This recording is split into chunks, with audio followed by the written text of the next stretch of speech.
Friends ఈరోజు నేను బెండకాయ ఫ్రైని కొంచెం డిఫరెంట్గా చూపిస్తాను.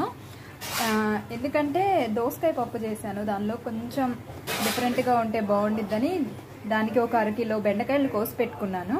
ఫస్ట్ ఆఫ్ ఆల్ ఏం చేయాలంటే ఒక బాండీ పెట్టుకొని తాలింపు గింజలు మొత్తం ఇలా వేసేసి వేగించండి. తాలింపు గింజలు వేగగానే పచ్చిమిరపకాయ, ఉల్లిపాయ, కచ్చాబచ్చిగా దంచిన చిన్నులపాయ వేసేసేయండి. ఉల్లిపాయ కొంచెం రెడ్డిష్గా ఉండేటట్టు చూసుకోండి, అప్పుడు మీకు కూర టేస్ట్గా ఉండిద్ది. ఒక 3 టీ స్పూన్స్ శనగపిండి తీసుకొని దానిలో 1 స్పూన్ గరం మసాలా, 1.5 స్పూన్ ధనియాల పొడి, 1/2 స్పూన్ కారం, తగినంత ఉప్పు వేసి ఉండలు లేకుండా మనం పూరీ కూరకి ఎట్లా శనగపిండి చేసుకుంటామో వాటర్ వేసేసుకొని బాగా కలిపేసుకోండి. ఈ విధంగా ఉండలు లేకుండా కలిపేసుకోండి శనగపిండి. ఉల్లిపాయలు మగ్గాయండి, ఇంకా బెండకాయలు వేసేస్తాను. బెండకాయలు, ఉప్పు, కొంచెం పసుపు వేస్తాను. ఫ్రెండ్స్ చూడండి వేసేసాను.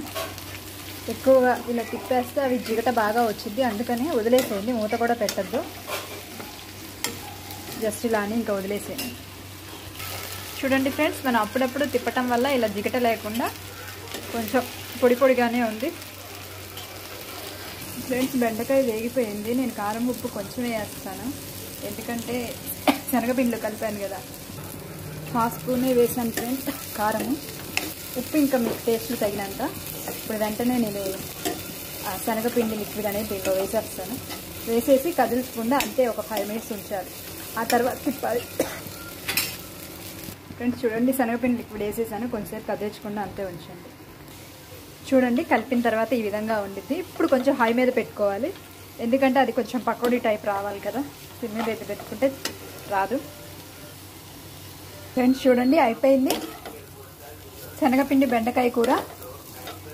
ఎప్పుడు ఒకే టేస్ట్ కాకుండా ఇలా చేసుకోండి, ఇది కలుపుకోవడానికి కూడా బాగా వచ్చింది.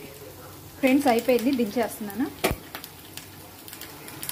ఫ్రెండ్స్ ఇంతేనండి, ఎంతో రుచికరమైన శనగపిండి బెండకాయ ఫ్రై.